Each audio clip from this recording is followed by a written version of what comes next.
सबसे ज़्यादा है बेहोशी। आपको जो इसके लिए मैनिक्यूम कहते हैं, इसको मैनिक्यूम को यहाँ रखा गया है, वो है कोई बेहोश हो गया तो आपको क्या करना है।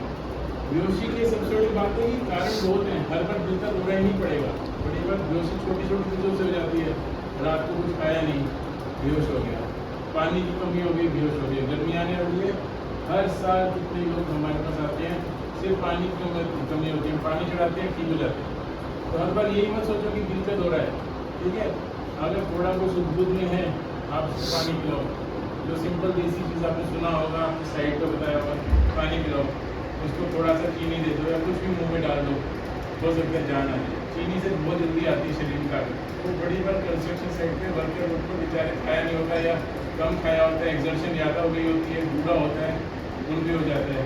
अगर कोई लेडी गर्भवती है उनमें बहुत जल्दी शुगर कम होती है, पेट में बच्चा होता है ना, वो इस्तेमाल करता है। तो अगर बेहोश होते होते ही हालत में है तो सबसे पहले पानी दे दो। पर अगर लगे कि ज़्यादा बेहोश हो गया है फिर मत, क्योंकि आप क्या करते हो कि मेन जो हमारे सांस लेने का मेन रास्ता है वो यही है, ये एयरवे है, इसको एयरवे कहते हैं हम, हाँ। अगर एयरवे ठीक रहेगा तभी सांस चलेगी। अगर कोई ज़्यादा बेहोश हो गया और आपने डाल दिया पानी तो आपने रास्ता कर दिया बंद, तो आती उठती सांस में रुक जाएगी। इसलिए ये थोड़ा सा नाजुक एरिया होता है जहाँ पर समझना है कि पूरा बेहोश है या थोड़ा बेहोश है। थोड़ा बेहोश है आप पानी दे दो, चीनी डाल दो आधा चम्मच, हॉस्पिटल पहुँच कर लायक हो जाएगा। बड़ी बात अगर 100 पेशेंट आपको दिख रहे होंगे या 100 लोग बीमार दिख रहे होंगे, उसमें से 30-40 का तो पानी की कमी, शुगर की कमी या कोई शरीर में और कोई समस्या, 3-4 दिन का बुखार, वो समस्या होगी।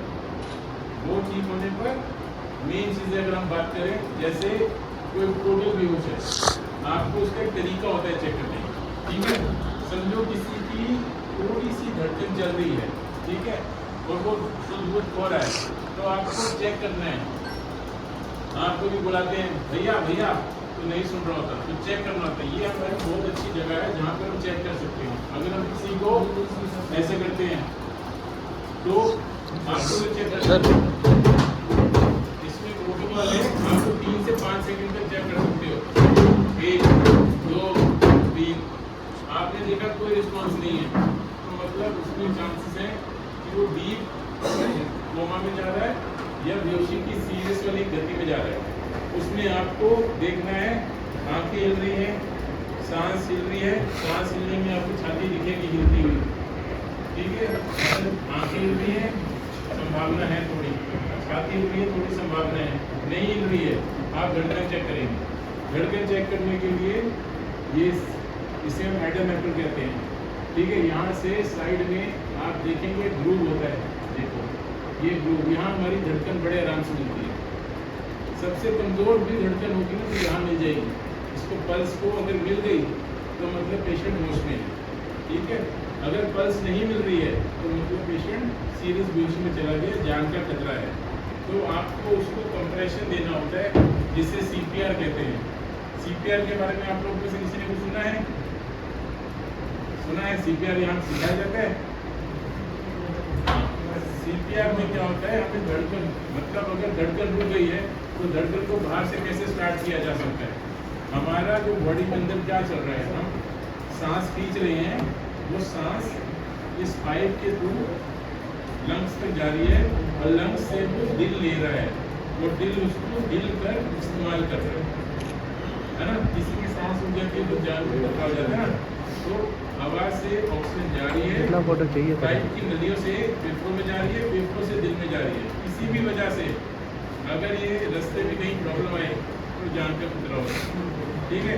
अगर किसी वजह से आपको लग रहा है कि हाँ जो ऊपर ऊपर दिख रहा है उसमें कोई दिक्कत नहीं है तो हॉस्पिटल पहुँचने में टाइम लगेगा, तो आप क्या कर सकते हैं, आप बेसिक लाइफ सपोर्ट दे सकते हैं, जिसको BLS कहते हैं। आपके इसका एक पार्ट है, वो बेसिक लाइफ सपोर्ट के लिए हम यहाँ बता रहे हैं। उसमें हमारी चेस्ट का निप्पल एरिया को समझा जाए, 2 निप्पल एरिया के बीच में जो पॉइंट होती है चेस्ट, वहाँ पर आप यहाँ से प्रेशर लगाएंगे। आपकी बॉडी में अगर प्रेशर लगाना तो सबसे अच्छा प्रेशर यहाँ से लगेगा, ठीक है। तो उसमें आप हाथ रखेंगे, एक दूसरा हाथ इसलिए ना तो इनको लॉक कर देंगे, लॉक करने के बाद आप प्रेशर देंगे। प्रेशर का तरीका है, प्रेशर में आप 1 मिनट में आपके 60 सेकंड होते हैं ना, तो उसमें आपको 4-4 सेकंड के हिसाब से प्रेशर देना है। 1 2, जल्दी नहीं करना, बहुत जल्दी करोगे तो नहीं होगा काम, 1 2 3 ऐसे आप 20 बार कंप्रेशन दे रहे हैं तो 2 सांस लेनी है। अक्सर बड़ी बार देखा गया है किसी का कुछ गले में अटक रहा हो या बलगम अटक रहा हो तो आपको ग्लव मिल जाए या कोई रुमाल मिल जाए, रुमाल से उसकी बलगम निकालो तभी सांस लो। सांस देने के बहुत सारे तरीके हैं, मास्क भी होते हैं, उसका छोटे छोटे एक पेपर्स भी आते हैं जिससे हम दे सकते हैं। लगे कि इस समय इमरजेंसी में कुछ नहीं है तो आप एक कपड़ा, बेसिक कपड़ा रख के नाक को बंद करके 2 ब्लो दे सकते हैं। आपने 2 ब्लो दिए, उसके बाद आप फिर से चेस्ट कंप्रेशन स्टार्ट कर सकते हैं।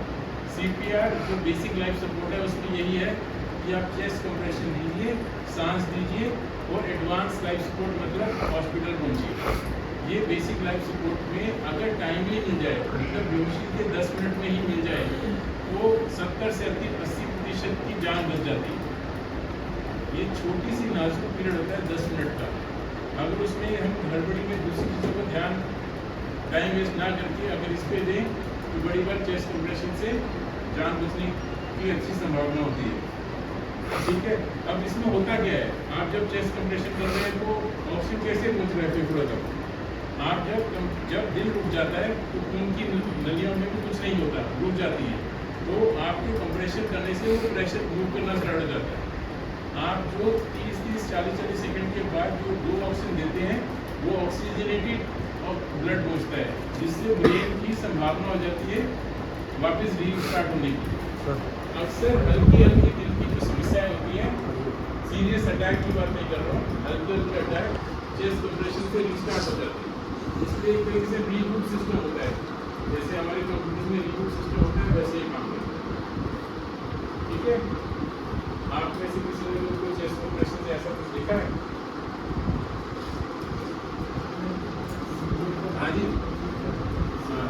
मोस्टली जैसे मैंने कहा ना, बहुत कम लोगों को जरूरत पड़ता है। पर कि अगर आप जो सीनियर लोगों को पता होगा तो जूनियर को या गार्ड को सबको सिखा सकते हैं, आप सारे बिल्कुल भाई को सिखा सकते हैं, इसलिए आपको बताना बहुत ज़रूरी है। मेन है, आपने देखा पेशेंट बेहोश हो रहा है, आप चेक करेंगे, आपने देखा कोई रिस्पॉन्स नहीं है, आपने पल्स चेक कर 3 से 5 सेकंड में आपने देखा पल्स नहीं है, आप बोलेंगे एम्बुलेंस रेडी करो, स्ट्रेचर मंगवाओ, आप स्टार्ट करो। इसमें तो नहीं हो रही, हार्ड वाला है तो नॉर्मल मैनिक्यूर आते उसमें करते हैं। आप करते आपने 30 बार ये किया, 2 बार सांस लिया, 30 बार ये किया, 2 बार सांस लिया। आपने जब चेक कर रहे हैं ना, आपको सांस कमांड कर रहे हैं एम्बुलेंस मंगवाओ, स्ट्रेचर मंगवाओ, क्योंकि अकेला करता हुआ हमेशा लोगों को थक जाएगा। आपको लोगों को बुलाना है, ज़्यादा लोग करेंगे, एक थक रहे दूसरा करें, दूसरा थक रहे तीसरा करें, और ये लगातार करते रहेंगे। बड़ी बार चांसेस होते हैं कि आपको हॉस्पिटल में अगर वेंटिलेटर सपोर्ट्स हो जाते हैं, वहाँ बेहोश है, वेंटिलेटर में डाल दें, हार्ट में पूरा सीरियस अटैक ना आया हो। हमारे हार्ट की 3 मेन वेसल हैं, हर बार 3 वेसल ब्लॉक में उसके चांसेस कम ही होते हैं। जैसे आप लोग चलते उठते रहते हैं, यही आपका टेस्ट है, आपके चलने में सांस की होगा तो तीनों ब्लॉक तो कभी नहीं होगा। ठीक है, तो इसलिए अगर किसी को गलती से भगवान ना करे एक भी ब्लॉक होता है और आप बेसिक सपोर्ट भी दे देंगे ना, बेसिक लाइफ सपोर्ट, तो आप उनका हॉस्पिटल का एक रास्ता बना दें, ताकि ये कंप्रेशन से खून मिलता रहे, ऑक्सीजन आप दे रहे हैं, ब्रेन को ऑक्सीजन मिलती रहे, ताकि पेशेंट बाद में कोमा में ना जाए। अगर वहाँ पहुँचने पर उनको लगता है कि एक ही ब्लॉक है, 10 में डाल दिया, वो डालती है जो तो आपका डालने पर खुल जाता है, तो फायदा रहता है। ठीक है, छल्ले कहते हैं जिसको, छल्ले डालने पर खुल जाता है। ये हमारा मेन फायदा है BLS में। BLS में सबसे बड़ी जो गलतियाँ होती हैं वो ये होती हैं कि पेशेंट शुरू होती है थोड़ी, आप चेक नहीं करेंगे, आप कहेंगे हाँ भाई क्या हाल है, ये बेहोश है, चेस्ट कंप्रेशन स्टार्ट करते, वो गलत है। आपको देखना है पेशेंट पूरा बेहोश है, धड़कन नहीं है, तभी आप इसको BLS की साइकिल देंगे। BLS की साइकिल में जैसे मैंने बताया 30 कंप्रेशन 2 ब्रीदिंग, 30 कंप्रेशन 2 ब्रीदिंग, ये चलता रहेगा जब तक पेशेंट को होश ना आ जाए, तब तक, या हॉस्पिटल पहुंच के उनको एडवांस केयर को सपोर्ट कर आप देते हैं आगे तक। ठीक है जी, बताइए अगर आपको कुछ पूछना है, आपने कुछ ऐसा देखा हो, कुछ पूछना हो, खतरों में क्या होता है।